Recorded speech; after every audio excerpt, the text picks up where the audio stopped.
Okay, thank you everyone. It's great to be here. It's my first Wild Digital, so I'm delighted to be in town. I'm joined by with Tim and Shaun. So Tim is head of equities for Baillieu, head of international equities. So he'll be able to give an interesting investment banking perspective today. And of course, Shaun can give the listed company perspective. So I think it's quite good to have that dynamic here on this panel. I'd like to start by framing what ASX is all about, because it's not always that well known how we're positioned in the world. And I think it's probably useful just to give a top-down view so we can frame where we're coming from in terms of the positioning of the market. So, look, first of all, Australia is quite an interesting place because it's had 25 years of continuous economic growth. There's been no recession in 25 years, which is quite an amazing achievement. At the same time, there's a regulatory environment there that is globally credible.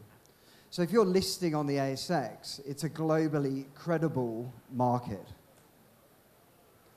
And in terms of where we sit versus other exchanges in the world, we're about 5th or 6th in terms of capital raised, in terms of IPO and follow-on capital raised versus the other exchanges in the world, which is not always that well known. Another thing that's not that well known is that we have the largest pool of investable funds in Asia. So there's around $2 trillion under management at the moment in Australia. And much of that is allocated to equities goes to ASX-listed stocks. So it's an important market in a country that has a large amount of money, in effect. There are 2,000 companies listed on the market, and we get about 120 listings a year. Now, in terms of the way the market is split up, we only have a main board. So we don't believe in junior markets like some other jurisdictions. We just have one junior market, one main board market. And we don't believe in junior markets because junior markets restrict the number of investors that are able to invest in your company when you list there. And they don't really achieve what they're meant to achieve, which is a lower cost listing. What a main board brings is a robust regulatory structure that is well recognized globally, and that goes for ASX. So this is a globally recognized main board. But the important thing about the ASX main board versus, say, NASDAQ is that you can actually list a small growth stage company. So you can list at a very early stage. I mean, theoretically, well, not theoretically, but practically, you can actually list a company that's 15 million post-money market cap. Now, I wouldn't necessarily go to the market that small, and we can drill down on a few of those issues in a moment. But you can see that the reason this is called an alternative to Series B is where you can start thinking realistically about doing an IPO on ASX. Another important feature is the index inclusion. So if you're a listed company, you really want to be in the index because, again, that maximizes the number of investors that are able to invest in you as a company when you're on the market. Now, you can get into the major index in Australia, the ASX 300, for example, at a market cap of $300 million. Okay, so that's the entry point. So by comparison, if you wanted to get into the S&P 500 in the US, for example, you'd have to be a $5.3 billion company. So you can see it's quite attractive to get into the market and get into the index far earlier on ASX and still get the kind of investors that would be looking at you on the US markets, for example. In terms of the tech sector, look, it's been an extraordinary 4.5 years, I have to say. We had 140 tech companies listed on ASX in 2013, and now we have over 220. And I don't know many markets around the world where that many tech listings have come to market in such a short period of time. I think the NASDAQ probably came close in '99 during the tech boom, but it's quite an extraordinary achievement. It started off with companies in the marketplace space, so like REA and iProperty, but has really branched out into other subsectors, so that we've seen fintech companies come to market, a lot of SaaS businesses, IoT, and other subsectors in tech as well. So it's not just about marketplaces, it's about other parts of the tech sector as well. And finally, another trend that we've seen is an increasing number of international companies that have come to market. So we've now got 40 international companies, so non-Australian companies. 40 of the 220 are from outside of Australia. And these can be really split into two categories. So one category we like to call sort of island states. So these are companies from countries where the peer group in the local market is very small, but they need to go outside of their borders to raise capital. So in this category, you see New Zealand, Singapore, Malaysia, Ireland as well, in effect, and more recently, Israel. They all fit into this category of companies, countries where companies in the local market has a very small peer group on the local exchanges. The other category is USA. So we've got 40 US companies listed on ASX in total. A lot of the US companies, particularly in the tech space, have come to ASX because they're too small for NASDAQ, first of all. So you really need to be a billion-dollar company to list on NASDAQ these days to get attention and to justify the cost. They want to be on public markets. They probably don't like the term sheets of the VCs in the US. There might be some provisions in there that they don't like. So they want to be public, but the home market doesn't cater for them. So a number of US companies have come to ASX. I'm going to leave it there. I hope that frames a little bit in terms of where we position the market, but we can drill down on a few of those issues now with the panel. I'd like to first of all ask Tim. So the first question, I'll keep it fairly broad to begin with, but then we'll get a bit more specific. You know, as an investment banker, you know, what is involved in the listing process? And in terms of the key considerations, what would you sort of tell an entrepreneur looking to do an IPO? Well, I think a good example of what we've seen is someone like Patrick Grove. I was fortunate enough to meet Patrick a few years back, and I raised the first capital for his company, iProperty, and subsequently did the capital raising for iCar Asia. So he's been a great example of what you can do down there if you've got the right ingredients. I might just go back a bit because James actually covered a lot of the territory very well. I'll give you perhaps a couple of examples and that'll lead through to the question he's asked. But I sort of fell into the space really on the basis of three successful companies in Australia which have had a big effect as to how people perceive Australia as a sort of tech place to list. And those three companies really were Seek, realestate.com and Car Sales. And I just happened to meet one of the founders of Seek 5 years before he listed. He said, "Tim, do you want to put some money into a thing called a job site, which we're trying to work up?" I gave him some money, thought I'd lost it all, and 5 years later we listed Seek, and the rest is history. And from that I sort of followed REA and got to know Simon Baker, and through that sort of Patrick Grove, and that's how I came to be in the space of being in this area. So in all of these cases, from my personal experience is, if you're going to come to Australia, one, I want to see a founder who's really committed to the process, a business that he's passionate about, where he's got something that's quite special, but he's prepared to go the journey. Because it does take a certain amount of discipline to go public. It's not for everybody, but those that do it well, get well rewarded. But just in more technical terms, if an entrepreneur was to come to me in Australia and say, "Look, I'd like to list my company," I basically say to him, "Look, it's going to be a 4 or 5 month process to start off with, assuming we like what you've got and where you're going, and all those things are taken into account and ticked off."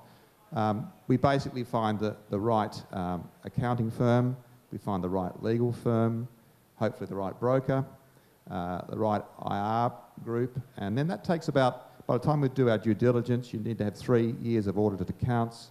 You need to present your case in terms of where you're looking to go, your forecasts.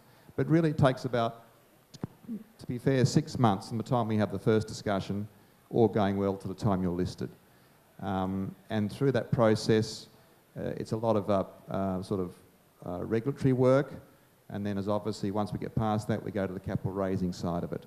But broadly speaking, if someone came to me and said, well, assuming your business is good enough, it's going to take me 6 months to get you to the marketplace. Great. So, and Tim, you obviously Baillieu has a view on IPOs itself, and your investors will have a view on what they'll invest in and what they won't. So, what do they look for in an IPO candidate? Well, I guess it's like what we're all looking for around the world. Someone who's got a point of difference with a business that's scalable. It's got some overseas operations that it can really grow into. It's got the credibility to get there. Australians are pretty, they're pretty good risk takers. They'll put their hand up for most things. So in terms of, we've floated all sorts of things from, Trade Me New Zealand through to sports companies called Catapult, which has this amazing device, which is sort of a technology we've taken all around the world with 1,500 of the major sports teams around the world, and Premier League, the Rugby League. So it's a great variety of things, but I guess what we're looking to find is someone who we can back, that we knows that he can take it to the next step, we can trust him, and more importantly, and I think I'll say this to anyone who's going to come to Australia, if you're going to list, you need to list a company, you're best to over-deliver, so sort of over-deliver and under-promise. Because there's nothing worse than coming to the market saying, I'm going to do this, I'm going to do that, these are my projections, and letting the market down, because it will come back to bite you in the bum, so to speak.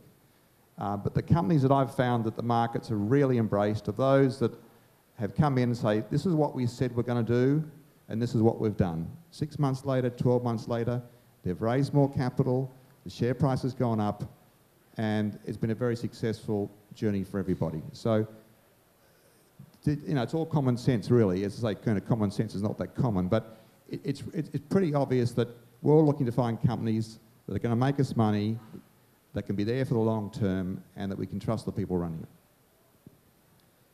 Great.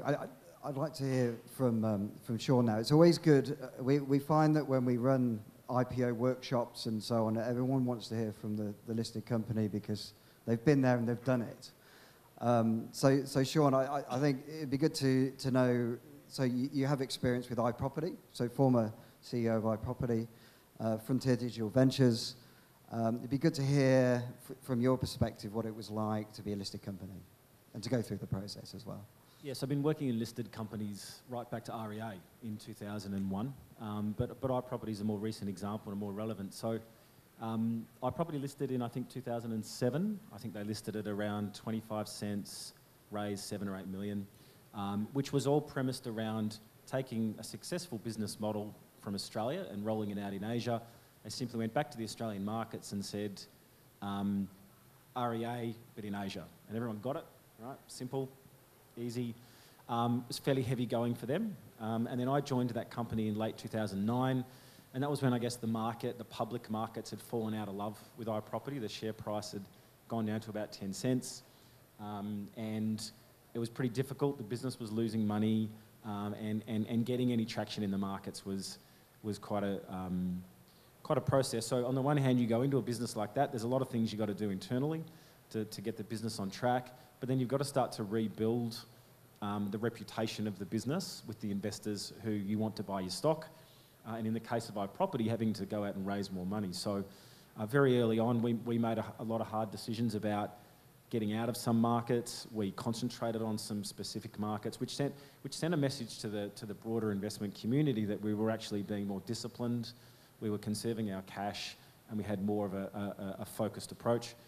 We then, very early on, had to raise money, which meant going back to the same investors who had watched the share price go from 25 cents to 10 cents and convincing them that, we'd figured it out after a few years, and walking up and down Collins Street or Macquarie Street in Sydney and going back and pitching this story to potential investors. And I think we managed to raise about 2.5, which sort of kept the wolves from the door for a couple of years, gave us the opportunity. And one of the great things about being listed is that you raise money and you move on and run the business. So it gave us the opportunity to go back, work at the business. A couple of years later, I think through Baillieu, we did a second capital raising. I think it was closer to 15. And at around that time, we'd also got the business to the point where it was starting to operate better, and we had a strategic investor come on board as well, which was Baillieu, which was Axel Springer. So for us, that journey was, at the depths of the GFC in sort of 8, 9, 10, getting the business back on track, rebuilding its reputation with the investment community, and to what Tim said, being able to go back 6-month intervals, your half year and your full year, and actually say, well, 6 months ago, we said we were going to do X, and we've done it. And it goes to this continuing to deliver. And you build that reputation, and after a while, people start to believe you again. If you deliver half on half or quarter on quarter, consistent results, and you rebuild your reputation, people want to put money back into your business. And that the beauty of the ASX is that you can then release a lot of value that would otherwise be locked up in a private company. There's a lot about managing expectations there in terms of the ongoing. Well, at the end of the day, investors look at a business and they invest in the people running it. They invest in the model, and in markets they think it'll work with the minimum amount of risk and the maximum amount of return. So managing that expectation and as Tim said, just do what you say you're going to do.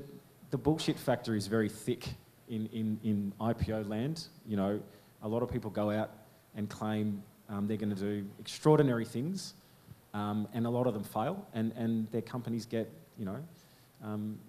beat up on by the markets. So it's a cautionary tale, and it's not all. So IPOing is it's a cool thing to do. It's kind of sexy. Every business would like to do it, but it is the pitfalls are obvious, and not doing what you say you're going to do is just the hardest lesson that a lot of listed companies have to learn. If I could just add one more thing there, is that in the process of taking you to market over that 6 months, the rigour that we put you through, and it's not going to kill anybody, but it makes these private companies have to straighten up and get their systems in place. If you're going to go public, and if you want the valuation that you want, you've got to you've got to produce some accountability, and therefore we need to make sure the systems are in place, things are audited, you've got the right people that can carry through what you say you're going to do.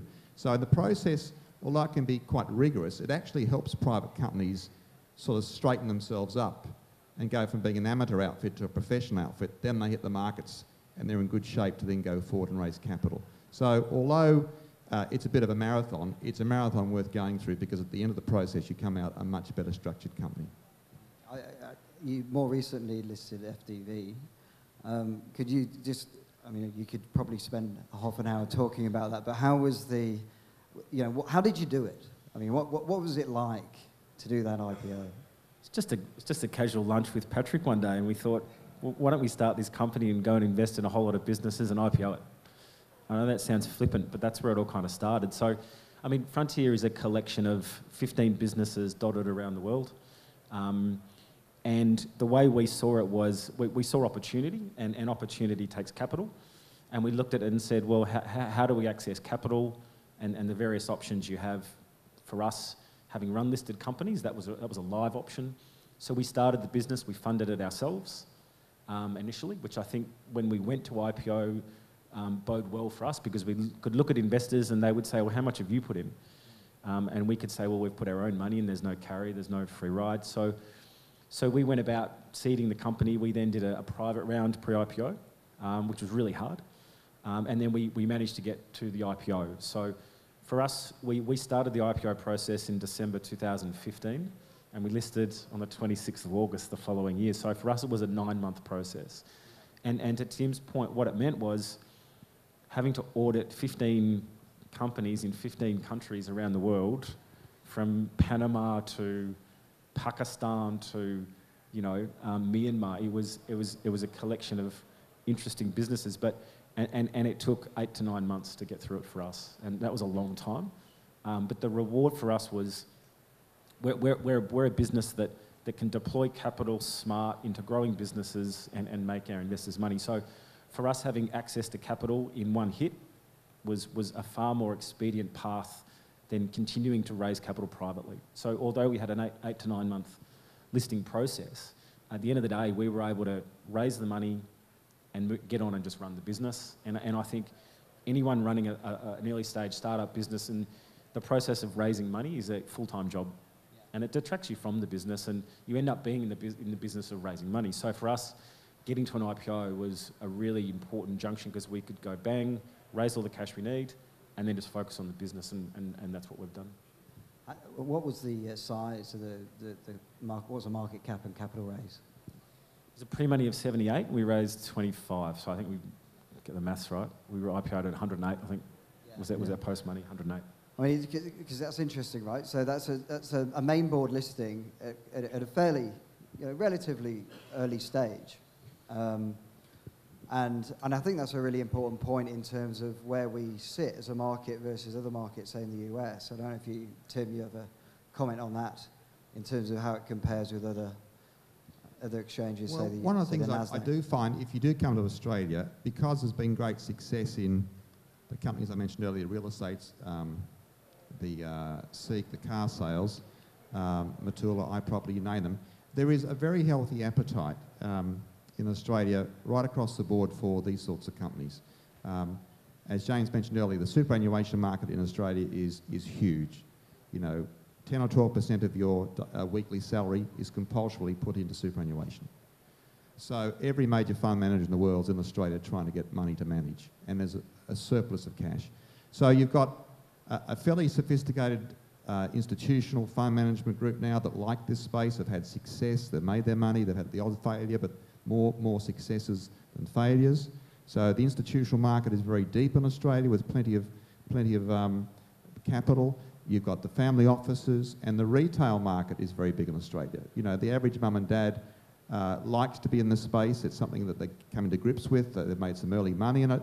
They now use the product. So in America, where you have to be so big to get yourself recognised, in Australia, you don't necessarily have to be that big. I mean, I know with Frontier, they had a market cap of 100 million, but when Patrick started off, he had a lot less than that, but things have changed a bit. So, but my advice would be, certainly I wouldn't bother coming to the Australian market unless you had a market cap of somewhere near 50 million. And we're looking to raise at least 10 to 15, because you're just not going to get the recognition. So hopefully that 75 or 50 million market cap company will get very big. But we have seen a number of companies coming through Perth backdoor listings. And some of the Chinese companies have listed in Australia in the backdoor where they didn't really have businesses that were good enough to list up front. And they've used these shells. They've taken 80% of the issued capital themselves. They trade as a private company.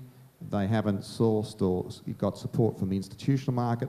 And these companies have just sat and basically done nothing on the market. There's no turnover. There's no recognition. So my advice is generally, unless there are exceptional circumstances, I wouldn't be using backdoor mining shells out of Perth as a cheap entry into the market. Because one, the capital cost of going backdoor is almost the same cost as going front door on the IPO straight up.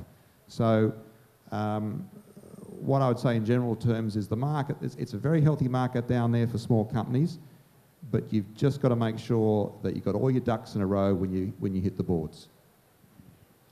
Yeah, it's a really good point on not listing too early. Actually, I think it's fair to say that we have seen listings on ASX that were a bit too early, and they were typically using the backdoor listing option, which is where you use an old shell, typically a mining shell, to come to market. But doing that is not easier, quicker, or cheaper. So if you're thinking about ever doing it for those reasons, then that's really not the case. We could talk a lot about the merits of IPO versus backdoor listing, but we won't do that right now, but happy to have a conversation about that later on. James, I just thought, while we're on this topic, if I may, that there is an instrument we're using a bit more in Australia called a converting note. And so some companies come to us and they present their case, but you just know they're about a year too early to float, or 12 or 18 months too early. And you know that if they had a bit of capital and a bit more time, they'd come with a different valuation. So we've basically created this thing called a converting note, where really we go to someone, and the documentation is actually 5 pages. It's very simple. And if we like these businesses enough, we say, okay, we'll give you your 20 or 30 million now in a converting note, But that converts into an IPO in 12 months' time at a 20% discount to the IPO valuation. So in other words, you don't pay any interest on the converting note. It gives you 12 months to make some acquisitions or do some more internal growth. And then basically those people who have taken the converting note get a 20% discount on the IPO price. Now, one of the good things about that is that you're not setting the valuation of your business now. So there's not that he said, I said, this is what it's worth. No, it's not. You're basically saying, well, we'll get a discount when you list.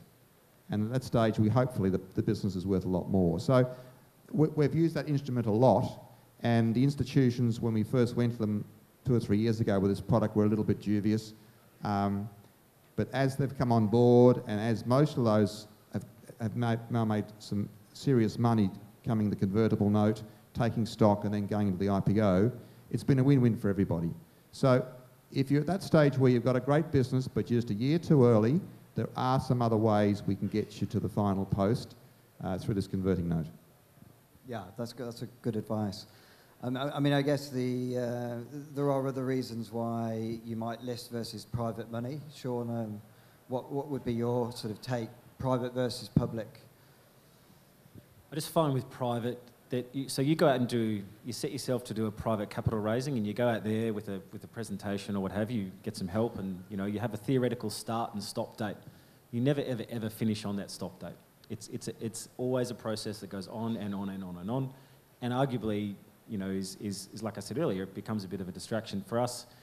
The path to the public market was a neater answer, and I also think that I think we'd also, if I may, I think we'd earned the right to IPO in a sense, because we'd run public businesses for 15 years pretty successfully. So one of the benefits we had was investors who said, we'll invest in your business if you IPO. So these were funds that like to invest in listed vehicles. So we had a lot of people saying, we like what you're doing. Are you going to go public? And we said, well, yeah. And they said, well, if you do, we'll invest. So for us, the decision was relatively easy, and it was about timing, access to capital, and the fact that we had investors who were keen for us to do it. I appreciate we're up against lunch. So any final comments, observations or advice? And Tim, you first. Look, we'd be delighted to find the next iProperty or a company like that to list in Australia. So if anyone's got Frontier's going to get there. You're already listed. But if there's anyone out there that thinks they're a candidate to get to the ASX, we'd be delighted to speak to you over the next couple of days and to try and give you some comments off air if that helps.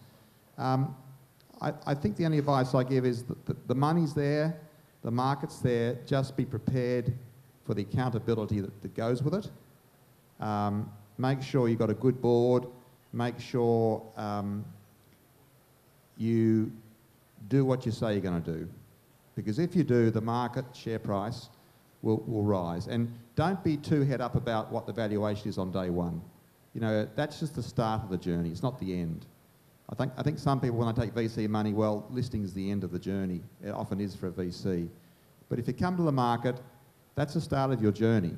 And if you get the market's trust, and if you deliver on what you say you're going to deliver, the share price will look after itself.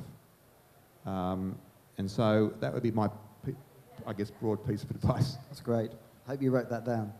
And Shaun, just finally. Look, if you can get your business public, do it. It's worth it. It's a great experience, and it validates your business. And I guess at the end of the day, as Tim said, think of the IPO as the beginning of your journey, not the end. Use it to propel your business, not exit your business. It's the wrong way to think about it.